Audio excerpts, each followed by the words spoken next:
আসসালামু আলাইকুম, সবাইকে স্বাগতম। প্রিয় শিক্ষার্থী বন্ধুরা, আজকে আমি হিসাব বিজ্ঞান প্রথম পত্রের যে দৃশ্যমান ও অদৃশ্যমান সম্পদের হিসাব সংক্রান্ত কুমিল্লা বোর্ড 2022 সালে যে সৃজনশীল প্রশ্নটি এসেছিল, কুমিল্লা বোর্ড 2022 সালে ওই প্রশ্নটির সঠিক সমাধানের চেষ্টা করব। অনেক সহজ, কিন্তু লক্ষ্য করি। আলোচনায় আছে আমি মোহাম্মদ সিরাজুল ইসলাম। এই যে প্রশ্নটি নিয়ে আসলাম, প্রশ্নটি পড়ে দেখি কি বলেছে। মুশফিক এন্টারপ্রাইজ এর 2020 সালের 1 জানুয়ারি তারিখে 8 লক্ষ টাকায় একটি মেশিন বিদেশ থেকে আমদানি করে। মেশিনটির সংস্থাপন ব্যয় 2 লক্ষ টাকা এবং এই সংস্থাপন ব্যয়ের মধ্যে 50,000 টাকা মজুরি অন্তর্ভুক্ত আছে। তাহলে এই সংস্থাপন ব্যয়ের মধ্যে হতে মজুরিটা বিয়োগ হবে। কিন্তু আমরা তো অন্য জায়গায় কী করি, সব যোগ করে এই অবচয় যোগ্য মূল্য যখন নির্ণয় করি তখন ভগ্নাংশের মূল্য বিয়োগ করি, তাই না?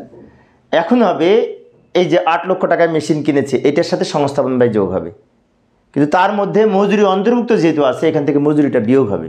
এই মজুরি বলতে সংস্থাপন মজুরি না, এটা সাধারণ শ্রমিকের মজুরি। সেই জন্য এই 2 লক্ষ টাকার মধ্যে হতে 50,000 টাকা বিয়োগ হবে। কিন্তু তো যাই আমরা সমাধান করার চেষ্টা করি। মেশিনটির অবচয় যোগ্য মূল্য কত হবে? এটা একটি আনকমন অঙ্ক, কিন্তু অনেক শিক্ষার্থীর কাছে ক নাম্বারটা একটু কঠিন মনে হতে পারে। ভালো করে লক্ষ্য করি। প্রথমে লিখব মেশিনের আমদানি খরচ 8 লক্ষ টাকা, তারপরে লিখব সংস্থাপন ব্যয় 2 লক্ষ টাকা। এই সংস্থাপন ব্যয়ের মধ্যে যে ভালো করে পড়ি, যার মধ্যে মজুরি অন্তর্ভুক্ত আছে 50,000 টাকা, তাহলে এই 2 লক্ষ টাকা হতে মজুরি যেহেতু এর মধ্যে অন্তর্ভুক্ত আছে বাদ মজুরি বলে বিয়োগ হবে। বিয়োগ হয়ে আমরা এইখানে লিখব। আরেকবার বলছি, লক্ষ্য করি। ইতিপূর্বে আমরা কি করেছি, সংস্থাপন ব্যয় সব কিছু যোগ করেছি না এটার সাথে, কিন্তু এখনও সংস্থাপন ব্যয় যোগ হবে, কিন্তু সংস্থাপন ব্যয়ের মধ্যে মজুরি অন্তর্ভুক্ত আছে, সে মজুরিটা বিয়োগ হবে। কেন বিয়োগ হবে? এই মজুরিটা সাধারণ শ্রমিকের মজুরি, মেশিন ক্রয় সংক্রান্ত না। তাই মেশিন ক্রয় সংক্রান্ত যেহেতু না, তাই মেশিনের সাথে যোগ হবে না।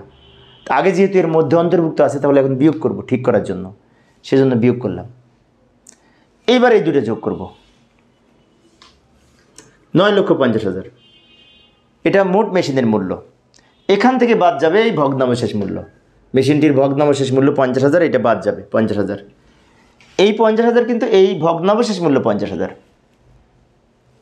এখন বিয়োগ করব। 9,50,000 থেকে বিয়োগ করে 9 লক্ষ টাকা হয়। এইটাকে বলা হয় এই অবচয় যোগ্য মূল্য। অর্থাৎ অবচয় যোগ্য মূল্য আমরা কিভাবে করলাম?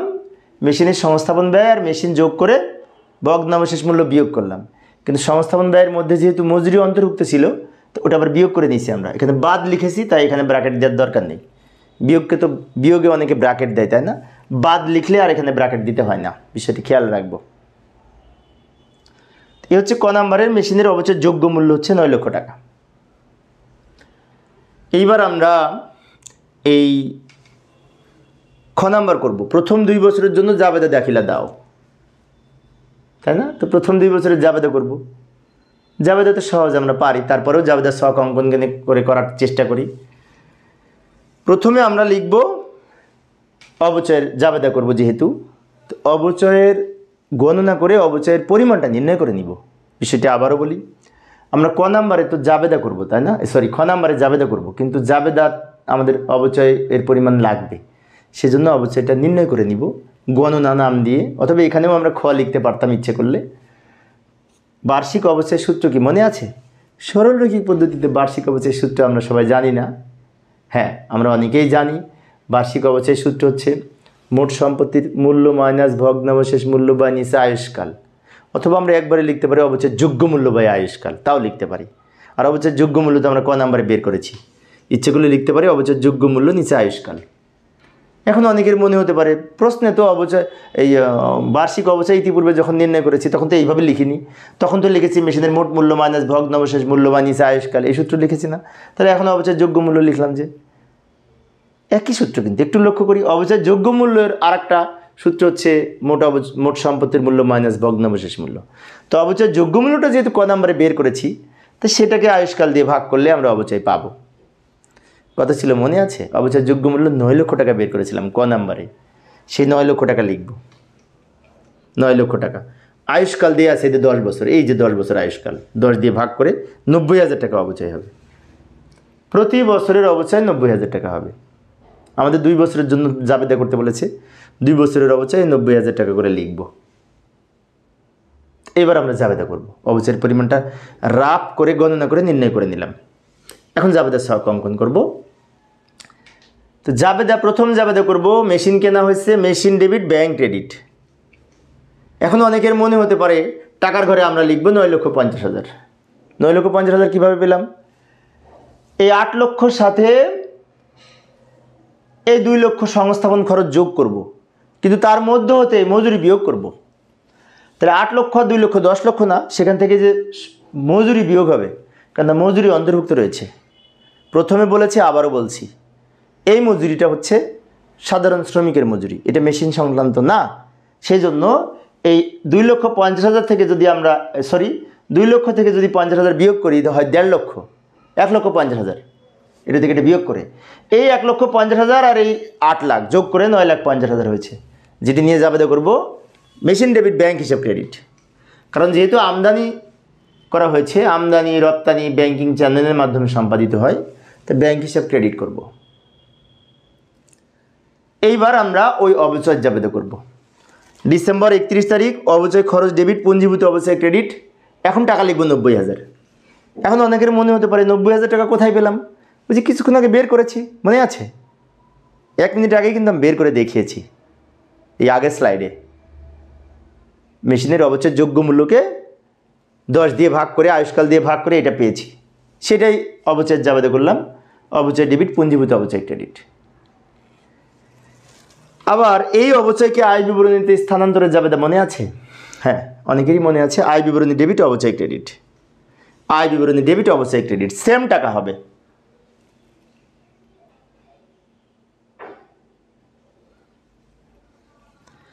এবার এই হচ্ছে 2020 সালের 3টা জাবেদা। মেশিন কেনার জন্য একটা, অবচয়ের জন্য 2টা। আবার 2021 সালের জাবেদা করতে বলেছে, তার জন্য 2টা জাবেদা হবে। সেই 2টা জাবেদা হচ্ছে এই 2টা জাবেদা। মেশিন কেনার জন্য আর জাবেদা হবে না, এই জাবেদা 2টা হবে সেম। অবচয় ডেবিট, পুঞ্জীভূত অবচয় ক্রেডিট, আয় বিবরণী ডেবিট, অবচয় খরচ ক্রেডিট, সেম 2টা জাবেদা করব। টাকাও পরিবর্তন হবে না, এইরকমই থাকবে, খালি এখানে সালটা পরিবর্তন হবে। তাহলে এরকম আরও 2টা জাবেদা করি।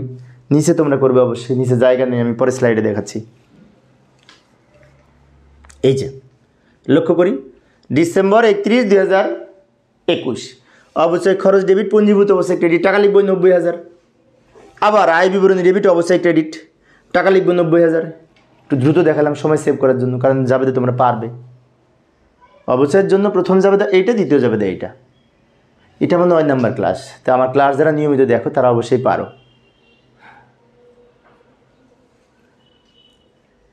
তো এই হচ্ছে খ নাম্বার, তাই না? আবার উদ্দীপকে ফিরে এলাম। প্রথম 2 বছরের মেশিন হিসাব আর পুঞ্জীভূত অবচয় হিসাব প্রস্তুত করো। 2টা খতিয়ান করতে হবে, একটা মেশিন হিসাব আর একটা পুঞ্জীভূত অবচয় হিসাব। চলমান জের ছকে করতে পারি 2টা খতিয়ান। তো যাই 2টা খতিয়ান করি। প্রথমে আমরা মেশিন হিসাব প্রস্তুত করব। এই যে মেশিন হিসাব প্রস্তুত করার জন্য মেশিন সংক্রান্ত 2020 সালে যে জাবেদাটা ছিল উপরে নিয়ে এসে রাখলাম। এই যে মেশিন ডেবিট ব্যাংক ক্রেডিট, আর কোথাও নাই কিন্তু। তো এই জাবেদাটা দেখে আমরা মেশিন হিসাব করব। আমাদের উত্তর কিন্তু এই নিচের অংশটুকু, উপরের এই অংশটুকু হচ্ছে রাফ, অর্থাৎ আগের জাবেদাটা আমি এখানে নিয়ে এসে রাখলাম, এটা দেখে যাতে খতিয়ান করতে পারি। এটা দেখে যদি মেশিন হিসাব প্রস্তুত করি, তারিখ লিখব 2020 জানুয়ারি 1। জাবেদায় কি বলেছে? মেশিন হিসাব ডেবিট, ব্যাংক হিসাব ক্রেডিট। তো মেশিন হিসাবে ডেবিটে টাকা লিখব, নাম লিখব ব্যাংক হিসাব বলে, মেশিন হিসাবে ডেবিটে টাকা লিখব। এই টাকাটা আবার ডেবিটের ঘরে চলে যাবে। আবার বলছি, লক্ষ্য করি, মেশিন হিসাবে ডেবিটে টাকা লিখব, নাম লিখব উল্টা নামটা, এটা এখানে চলে যাবে। আচ্ছা, এখন 2 বছরের জন্য করতে বলেছে। মেশিন কিন্তু মেশিন হিসাব সংক্রান্ত জাবেদায় আর কোথাও কিছু নাই, মেশিনের নাম গন্ধ কোথাও কিছু নাই, একবারই মাত্র আছে যে মেশিন হিসাব ডেবিট, ব্যাংক হিসাব ক্রেডিট।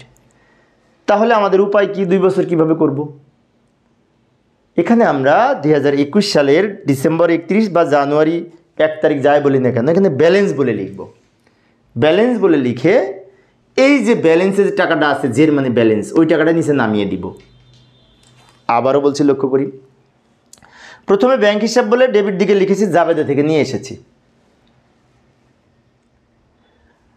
আর পরের বছরগুলোতে যদি বলে যে মেশিন হিসাব প্রস্তুত করো, তখন কি করব আমরা? ওই ব্যালেন্স বলে ওই টাকাটাই নিচে নামিয়ে দিব। কারণ 2020 সালে যে মেশিনের মূল্য ছিল সেটা 2021 সালে থাকবে যদি বিক্রয় না করি, স্থায়ী সম্পদ যেহেতু, সেজন্য ওটা নিচে নামিয়ে দিলাম। কিন্তু অনেকের মনে হতে পারে এটা যদি এখানে নামাই তাহলে হবে না। না, হবে না, কারণ এখানে নামালে আবার এটার সাথে এটা যোগ করে বসবে নিয়ম অনুযায়ী, সেজন্য জের নিচে নেমে যাবে। এই হচ্ছে মেশিন হিসাব। এখন আমরা এই পুঞ্জীভূত অবস্থা হিসাব প্রস্তুত করব। তো পুঞ্জীভূত অবস্থা হিসাব করার জন্য এই যে অবস্থা সংক্রান্ত যে জাবেদা ওটা লিখে রাখলাম। আমরা 2020 সালে এবং 21 সালে 2 বছরেই কিন্তু সেম জাবেদা করেছি। তাহলে এটা দেখে আমরা এখানে 2 বছরে লিখব। মনে আছে এই জাবেদা কিন্তু করেছি কিছুক্ষণ আগে, জাবেদা যখন করেছিলাম সেক্ষেত্রে 2020 ডিসেম্বর 31 তারিখ, ডিসেম্বর 31 তারিখ ছিল। এখানে লিখব এই যে পুঞ্জীভূত অবস্থায় একটি মাত্র জাবেদা প্রতি বছরে হয়, সেটি হচ্ছে অবশ্যই খরচ ডেবিট, পুঞ্জীভূত অবস্থায় ক্রেডিট। তাহলে পুঞ্জীভূত অবস্থায় যেহেতু ক্রেডিট, খতিয়ানে পুঞ্জীভূত অবস্থায় ক্রেডিট দিকে টাকা লিখব। নাম লিখবো এই উল্টা নামটা, অবশ্যই খরচ নাম লিখব, টাকা লিখব। পুঞ্জীভূত অবস্থায় ক্রেডিট মানে কি? ক্রেডিট দিকে টাকা লিখব। এখন নিয়ম অনুযায়ী এই ক্রেডিটের টাকাটা জেরের ক্রেডিটের ঘরে চলে যাবে, তাই না? এটা তো নিয়ম।